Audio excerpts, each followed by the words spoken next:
Mayor Magalong ng Baguio City, mga sangkay, mayroon pong pasabog tungkol po kay Pangulong Bongbong Marcos.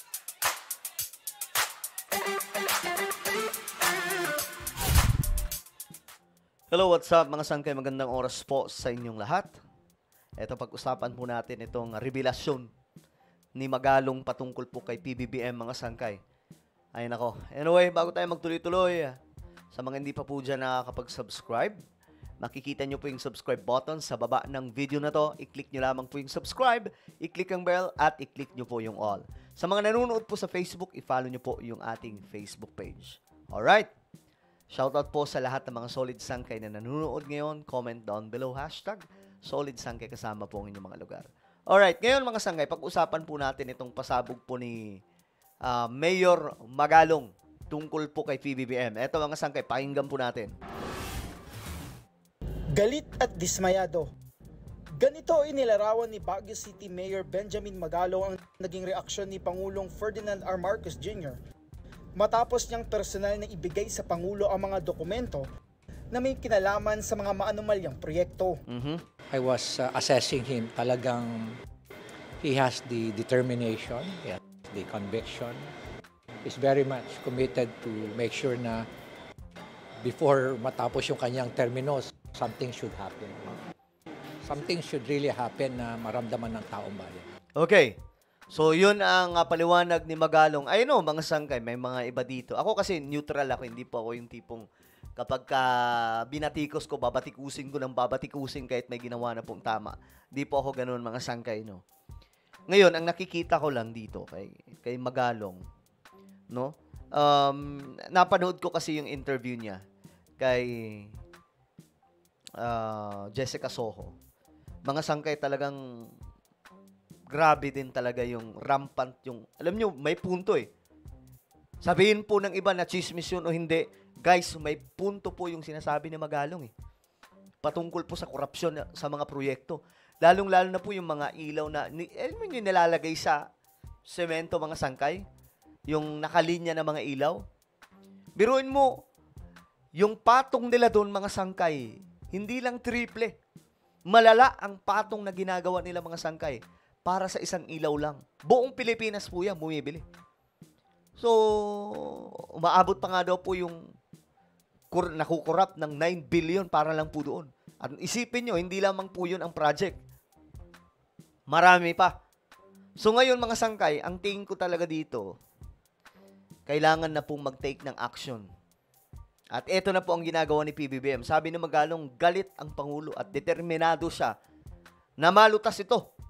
Kasi alam nyo, pwedeng itago yan ni PBBM. Sa totoo lang, pwedeng itago niya yan. Kasi, ang unang tatamaan dyan, gobyerno niya. Anong sasabihin ng mga tao? Ano ba naman tong presidente? Napaka-inutil. Niloloko siya ng mga tao niya. Di ba? Yun ang sasabihin. Pero wala na pong pakialam dito si PBBM. Maliban sa nagpasabog siya doon sa kanyang zona tungkol dyan, ang sumunod, di ba? Nilabas niya yung listahan ng top 50 na mga kontratista. Then, ang next action, pinuntahan, gumawa po ng website na makikita lahat doon ng mga proyekto na tapos na. Then, pinuntahan ni PBBM yung mga sumbong. Ganun po kadali. Ngayon, mga sangkay, nagka-bookingan na. Ngayon, nauungkat na lahat. Pati po yung project ni PRRD na substandard yung pagpapagawa, mga sangkay, doon sa kalsada papuntang Baguio, sa may Benguet. So, talagang, alam nyo, pwedeng itago ni PBBM yan. Pero wala na po siyang pakialam dito eh. Ang gusto niya talaga, malutas na to kasi matagal na po itong sistema. Walang ibang pangulo na nakapagsiwalat nito maliban sa ating presidente. Siya lamang. Kasi yung ibang mga presidente, tinago lamang po ito. Bakit? Dahil ba may abot-abot ng pera? Dahil ba takot sila? Kasi malaking sindikato ito sa loob ng gobyerno na umiikot na matagal na. Nakakatawa nga kasi sinasabihan si PBBM na weak, pero tingnan nyo po yung weak na sinasabihan nila. Kaisa-isang presidente na nagsiwalat ng ganitong kalakaran sa gobyerno na wala siyang pakialam kahit tamaan pa yung gobyerno niya. Kita nyo, pero ako mga sangkay, ang gusto ko talaga mangyari, masibak ang sekretary ni PBBM na si Bunuan. Kasi nga po mga sangkay, kung panahon ito ni PRRD na isiwalat ito kasi akala natin okay, di ba? Pero sa totoo lang, sa isip natin, marami po talagang substandard na mga project na nakikita po natin sa paligid. Pero mga sangkay, ngayon na nangyari ito kay PBBM at hindi, o kumbaga, sa sistema na ito, nalunod din yung sekretary ni PBBM sa DPWH. Dapat na rin po siyang mag-resign. Kailangan po dito ng mas matikas. Yung tipong madiinan na magsasalita, ipapahuli ko lahat ng mga miyembro ng DPWH, ng mga engineers na nangurap. Ganun, mga sangkay. It was actually a brief of, of all the projects. Now we found it anomalous with irregularities, such as yung rock shed, tapos yung mga rock netting.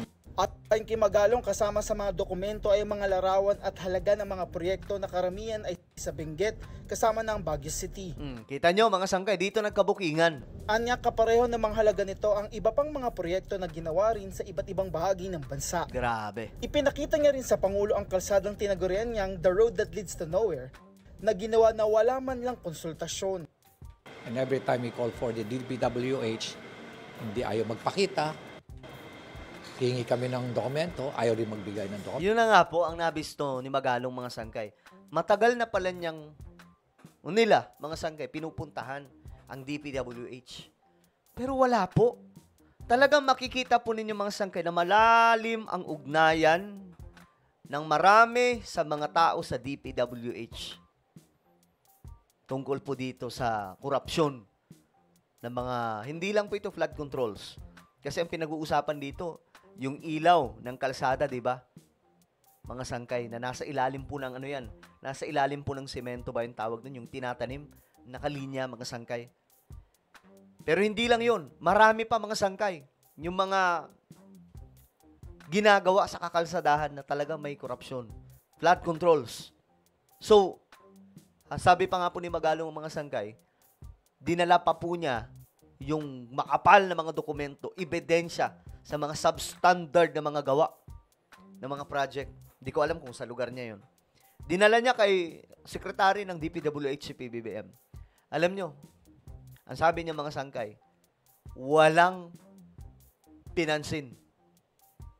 Anyari, sekretary. Diba mga sangkay? Nakakalungkot. Dokumento. Kaya ng mga binanggit ko kay Presidente na para meron silang sariling republic at kung may mga project sila sa either sa syudad o sa probinsya ng Benguet, wala ring maayos na konsultasyon. Samantala, habulin naman Department of Environment and Natural Resources sa mga proyekto kabilang ng mga flood control project na walang environmental compliance certificate at hindi. Okay, so ito yung unang beses talaga na mayroon pong naglakas loob na presidente na magsiwala tungkol po dito. Kasi wala eh. Wala pong presidente na nakakapagpahayag ng impormasyon tungkol po dito. Siyempre, madaling sabihin na nagkakaroon po talaga ng sabuatan. Malalim po talaga yung ugat nito. Naging sistema. Maraming mga ahensya sa ating gobyerno o kahit po mga sangkay, yung let's say, dati yung PhilHealth, di ba? Grabe yan mga sangkay. Ngayon, inayos po ni PBBM. Nung inayos ni PBBM, ano nangyari? Dumami yung benepisyo. Di po ba, mga sangkay? Ngayon nga, meron na pong zero balance bill. Wala ka nang babayaran pag magpa-hospital ka. Paano nangyari yun? May mga discount sa mga senior citizens at marami pa pong iba, mga sangkay. So, lahat inaayos ngayon ni PBBM. At ang sabi po niya, hindi siya bababa bilang presidente ng ating bansa hanggat hindi po ito natutuldukan. At ngayon nga po mga sangkay, may lifestyle style checking lahat ng mga opisyal. At uunahin po yung DPWH. Kasi sa buhatan to na malala. Yung mga kontratista, mga sangkay, nasa baba na lamang po yan. Nasa baba sila. Pero yung may pinakamalalaking sabuatan dito, mga congressman, may ilang senador, DPWH. Kaya nga ngayon mga sangkay, may mga pinapatumba ng kontratista, di ba? May sinampulan ng isa doon po sa Western Visayas. Bakit? Siyempre, Bawal magsalita. Kaya nga po mga sangkay nagtatago yung mga yan. Ayaw nila magsalita. Ayaw nilang pumunta sa Senado. Bakit? Madidikdik sila eh. Mapipilitan sila magsalita. Kapag ginawa nila yan, mga sanggay, maninilikado ang kanilang pamilya. Ganun po yun. Well, ano po ang inyong opinion? Grabe, ang lalim na ito. Comment down below. Kaya kailangan na po talaga si General Torre dito. Alright, meron po tayong YouTube channel, Sanggay Revelation. Hanapin nyo po ito sa YouTube. Kapag nakita nyo na, click nyo po yung subscribe, i-click yung bell, at i-click nyo po yung all. Ako na po yung magpapaalam. Mag-iingat pong lahat. God bless everyone.